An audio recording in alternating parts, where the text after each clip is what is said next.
the night the art disappeared. If you're drawn to stories that crawl under your skin and refuse to leave, hit subscribe, drop a like, and tell me in the comments what you would have done that night, because what happened here wasn't just a robbery, it was a vanishing act that still haunts the world. March 18, 1990, just after 1:20 a.m.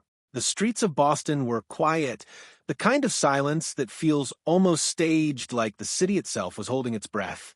Inside the Isabella Stewart Gardner Museum, 2 security guards sat at their desk, fighting off boredom as the night dragged on. Then came the knock. It wasn't loud, not aggressive, just deliberate. One guard glanced at the security monitor. 2 men stood outside, dressed as Boston police officers. Their uniforms looked real, their posture calm, authoritative. "Police," one of them said through the intercom. "We've had a report of a disturbance. We need to come in." The guard hesitated. Something felt off. Protocol was clear, no one gets in after hours. But hesitation is a dangerous thing when confidence stands on the other side of the door. And these men, they had it. The guard buzzed them in. That was the moment everything changed. Within seconds, the tone shifted. The officers stepped inside, their calm expressions fading into something colder. One of them leaned in, his voice low and controlled. "You don't look like you're having a disturbance," he said, "but you do look like you're under arrest." The guards froze.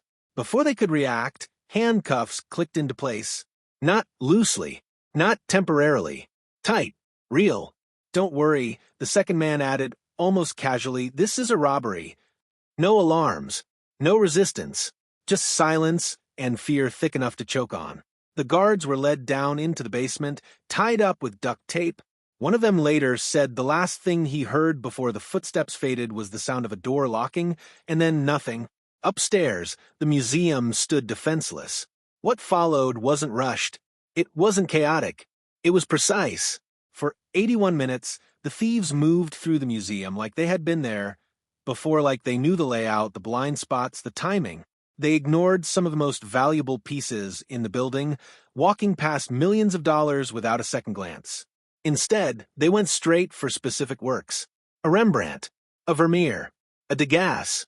They didn't just take them, they cut them out of their frames. Canvas ripped from history. Empty frames left hanging on the walls like ghosts. One of the thieves even paused at a Chinese bronze vessel, not a painting, not even part of the main collection. He picked it up, examined it, and took it. Why? No one knows. By the time they were done, 13 works of art worth over $500 million were gone. And not a single alarm had been triggered. Not one. At 2:45 a.m., they walked out the same way they came in. Calm, controlled, invisible. The city outside remained asleep. It wasn't until the next morning that the nightmare was discovered. A fresh shift guard arrived, expecting another quiet day. Instead, he found the museum doors locked from the inside. No response. No movement. When police finally forced their way in, they discovered the guards in the basement, alive, shaken, but bound and helpless. Upstairs, the scene was worse. Frames hung empty. Glass cases disturbed. A silence that didn't feel natural. It felt violated. Detectives flooded the building. Questions came fast, but answers didn't. There were no fingerprints, no clear footage, no witnesses. It was as if the thieves had erased themselves from existence. But one detail stood out. The way the paintings had been taken, not carefully removed, but violently cut. Experts were stunned. "These aren't amateurs," one investigator said. But they didn't treat the art like professionals either. Which raised the first terrifying question. Who steals $500 million worth of art and handles it like that? As the investigation deepened, another detail emerged, one that made seasoned detectives uneasy. The thieves had spent too much time inside. 81 minutes wasn't a smash and grab. It was a mission, planned, calculated, and executed with confidence that suggested something chilling. They weren't afraid of getting caught, because maybe they knew they wouldn't. Days turned into weeks, weeks into months. Leads dried up. Rumors spread. Some said the mob was involved. Others believed it was an inside job. A few whispered something even darker, that the art was never meant to be sold, only hidden. Then came the first real break. A name surfaced, a known criminal with ties to organized crime in Boston. Someone who had bragged just once to the wrong person about knowing something about the heist. Detectives tracked him, watched him, built a case. But before they could make a move, he disappeared. No warning, no trace, gone. And with him any chance of answers, or so they thought, because weeks later, during a quiet search of a property linked to him, investigators found something buried beneath loose floorboards. A piece of canvas, old, fragile, torn, and unmistakable. It matched one of the stolen masterpieces, but it wasn't whole. It was just a fragment, which meant one thing. The art wasn't just stolen. It was being cut apart. And as detectives stared at that torn piece of history, a realization settled in cold and heavy. They weren't chasing thieves anymore. They were chasing people willing to destroy priceless art just to keep it hidden. But the real question was far worse. If this was only a fragment, where was the rest? And who was still holding it? Because somewhere out there, someone knew exactly where those paintings were. And they weren't talking. The fragment changed everything. Up until that moment, the Federal Bureau of Investigation had been chasing shadows, rumors, dead ends, and criminals who either knew nothing or pretended they didn't. But now, lying on that evidence table under harsh fluorescent light, was proof that the stolen art from the Isabella Stewart Gardner Museum hadn't just vanished. It had been handled, moved, damaged, and worst of all, divided. The fragment was analyzed immediately. The fibers, the paint composition, the age, it all matched one of the stolen masterpieces. But something about the cut raised more questions than answers. It wasn't clean. It wasn't careful. It looked rushed, desperate, like whoever cut. It wasn't preserving value. They were trying to hide something. Agent Daniel Reeves, one of the lead investigators assigned to the case, couldn't shake the feeling that this wasn't just about art theft anymore. "This isn't a collector's job," he muttered, staring at the fragment through gloved hands. "This is leverage, or damage control. Because no serious buyer would accept a shredded masterpiece, unless it was never meant to be sold intact." The investigation pivoted hard. Names started resurfacing, old suspects tied to organized crime in Boston during the late 80s and early 90s. One name, in particular, refused to stay buried. Robert Gentile. He wasn't flashy, not high-ranking, but he had connections, deep ones, the kind that stretched into places where silence was currency. And, more importantly, he had history. Years earlier, an informant had claimed Gentile knew where the stolen Gardner art was being held. At the time, it sounded like another street-level rumor. Now it felt different. Reeves and his team moved quickly. Surveillance. Financial records, old associates. They built a quiet picture of a man who had lived carefully, too carefully. Then came the warrant. Gentile's home didn't look like the kind of place that would hide $500 million worth of stolen art. It was modest, ordinary, the kind of place you'd pass without a second thought. But inside, the air felt heavier. Drawers were pulled, walls tapped, floorboards checked. Hours passed, nothing. Then, just as the search was about to wrap, one of the agents noticed something odd, a section of the basement floor that didn't quite match the rest. Slightly raised, slightly newer. They pried it open. Underneath, dirt, fresh enough to disturb. The room went silent. Carefully, they began to dig. Each inch deeper tightened the tension in the room. Every scrape of metal against soil sounded louder than it should. Then contact. A container. Small. Sealed. It was pulled out slowly, like something fragile or dangerous. Inside, wrapped in layers of plastic, was another piece of canvas. Then another. And another. Not full paintings. Fragments. Dozens of them. Reeves felt his chest tighten. This wasn't recovery. This was dismemberment. The stolen masterpieces, works that had survived centuries, were being cut apart, piece by piece, as if someone was slowly erasing them from existence. "Why would anyone do this?" one agent whispered. Reeves didn't answer, because deep down he already knew. Leverage, fragments, are easier to hide than entire paintings. Easier to move, easier to bargain with, but also easier to destroy if things go wrong. Gentile was brought in for questioning. He denied everything. Calm, unshaken, almost bored. I don't know anything about any paintings, he said flatly. But when the fragments were placed in front of him, something changed. Just for a second. A flicker. Fear. Then it was gone. Interrogation went nowhere. No confession. No clear admission. Just a man sitting across the table, holding on to silence like it was the only thing keeping him alive. And maybe it was, because as investigators dug deeper into Gentile's world, a darker pattern began to emerge. People connected to the case were disappearing. An associate who had once hinted at knowledge of the heist gone, a middleman suspected of brokering black market deals, found dead under suspicious circumstances. No clear links, no direct evidence, just a trail of people who got too close and paid for it. Reeves started to feel the shift. This wasn't a cold case anymore. This was active. Someone, somewhere, was still protecting the truth. And they weren't afraid to eliminate risks. Then came the call that changed everything. Late night, quiet office. Reeves answered without thinking.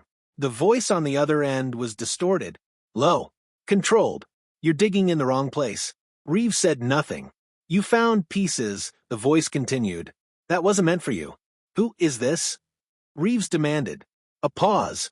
Then, you're not looking for stolen art. You're looking for something that was never supposed to leave. The line went dead. No trace. No callback. Just silence. Reeves replayed the words over and over. Something that was never supposed to leave. It didn't make sense. Unless the paintings weren't the target. They were the cover. The next morning, the investigation shifted again. This time, not toward criminals, but toward the museum itself. Staff records, security protocols, internal access. And that's when they found it. A discrepancy. Small, almost invisible. A security log entry from the night of the Heist 1 that had been altered, not erased, edited, which meant someone on the inside had access after the robbery. Reeves felt the weight of it settle in. This wasn't just an outside job. It never was. And as they pulled the full, unedited logs from backup archives, one name appeared, someone who had never been a suspect. Someone who had been there that night. Someone who had watched the thieves walk in, and maybe made sure they could, because the final entry in the original log didn't just show access. It showed authorization. And it came from a guard who had sworn he was tied up in the basement the entire time. But the timestamp said otherwise. It showed movement. It showed control. It showed that at some point during those 81 minutes, he wasn't a victim. He was active. And when investigators pulled his file and opened it, what they found inside changed the entire case. The file didn't look like much. A standard personnel record from the Isabella Stewart Gardner Museum, thin, ordinary, easy to overlook. The kind of document that had been sitting in storage for years, untouched, unquestioned. But as Agent Reeves flipped it open, something immediately felt wrong. The guard's name, once dismissed as just another victim, was now sitting at the center of everything. His statements from that night were consistent, calm, rehearsed, even. He had always maintained the same story. The knock, the uniforms, the handcuffs, the basement. But now, the timestamps told a different story. Security logs didn't just show access. They showed control. At 1:42 a.m., 20 minutes after the thieves entered the system, recorded a manual override. Not forced, not bypassed, authorized, and the credentials tied directly back to him. Reeves leaned back in his chair, the weight of the realization settling in slowly. You don't override your own system while tied up, he said quietly, unless you were never fully restrained. Or worse, you were part of it. The investigation turned inward with a force it hadn't seen before. Every detail about that guard's life was pulled apart: finances, relationships, phone records, past employment. At first, nothing stood out. He wasn't rich. No sudden influx of cash. No luxury purchases. No offshore accounts. If he was involved, he hadn't been paid, which only made it more dangerous. Because people who act without obvious reward usually have something else driving them. Pressure, fear, or loyalty. Then came the break. A retired informant, someone who had spent decades on the edges of organized crime in Boston, agreed to talk. Only once. Only off record. And what he said rewrote everything. "You're chasing thieves," the informant told Reeves. But this was never just theft. It was a message. A message to who? Reeves asked. The informant smirked faintly. To people who think they can't be touched. According to him, the heist wasn't about money, not directly. It was orchestrated by individuals connected to organized crime. Yes, but not for profit alone. The paintings were leverage, insurance, collateral in a much larger game. Deals gone wrong. Power struggles behind closed doors. The kind of conflicts that never make headlines, but leave bodies behind. The art, the informant said, it's currency. You don't sell it, you hold it. Reeves felt the pieces starting to connect. The fragments, the destruction, the silence. This wasn't a robbery. It was a vault, a hidden reserve of power scattered across people who couldn't risk ever being exposed. But why cut them? Reeves pressed. The informant's expression darkened. Because if one person talks, the rest lose everything. Divide the art, divide the risk. No single person holds enough to betray the others without destroying the value completely. It was brutal, efficient, and nearly impossible to unravel. Reeves returned to the case with a new focus. The guard wasn't the mastermind. He was the access point, the inside man who made sure the door opened and the alarm stayed silent. But he wasn't acting alone. He couldn't have been. So they pushed harder, reopened old interviews, re-examined evidence that had once seemed irrelevant. And then they found it. A phone record. Short, almost meaningless. A call placed just hours before the heist from the guard's personal line to a number linked to an associate of Robert Gentile. It lasted less than 30 seconds. But it was enough. Enough to prove contact. Enough to confirm coordination. Enough to shatter the last illusion that this had been a random act. They brought the guard in again. This time, everything was different. No sympathy. No assumptions. Just evidence. At first, he held the line. Denied everything. Repeated the same story he'd told for years. But when Reeves placed the phone record in front of him, the silence stretched longer than before. You were never just a victim, Reeves said. No response. You opened that door. Still nothing. You let them in. The guard's hands tightened slightly. Barely noticeable. But it was there. Reeves leaned forward. Why? The room felt smaller now. Heavier. The guard exhaled slowly. And for the first time, he spoke without rehearsing. I didn't have a choice. It wasn't loud. It wasn't dramatic.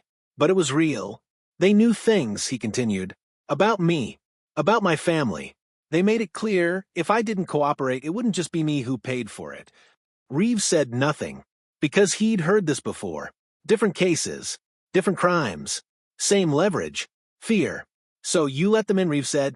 The guard nodded faintly. They said no one would get hurt. Just in and out. No violence. No damage.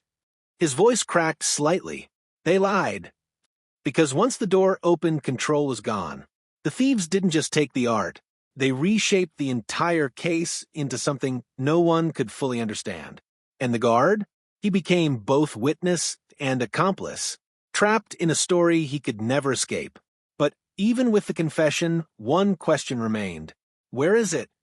Reeves asked, the art, where is it now? The guard shook his head. I don't know. Reeves studied him carefully. After that night, I never heard from them again, he said. Not directly. Just rumors. Pieces moving. People holding different parts. Fragments. Just like the ones they found. Scattered. Hidden. Untouchable. The case should have felt closer to resolution. But it didn't. Because the truth was worse than uncertainty. The paintings weren't lost. They were divided. Spread across a network built on silence and fear. And as long as that network existed, the art would never resurface. Years passed. Leads faded. People connected to the case age disappeared or died. The fragments recovered were preserved, but incomplete. The empty frames still hang inside the museum to this day. A reminder, a warning, and maybe a message, because somewhere out there, behind closed doors, in places no one thinks to look, the rest of those masterpieces still exist. Not in galleries, not in collections, but in pieces, held by people who will never speak, because they can't, or because they know exactly what happens if they do. And maybe the most unsettling part of all is that this case was never truly unsolved. It was contained, hidden in plain sight, locked behind silence, and protected by something far more powerful than law enforcement: fear. So, the next time you see an EMP, tie frame, or hear about a stolen masterpiece that was never recovered, ask yourself one question. What if it was never meant to be found? And what if the people holding it are still out there, watching, waiting, and making sure it stays that way? If you think this story was intense, you're not ready for the next one. Hit subscribe so you don't miss it.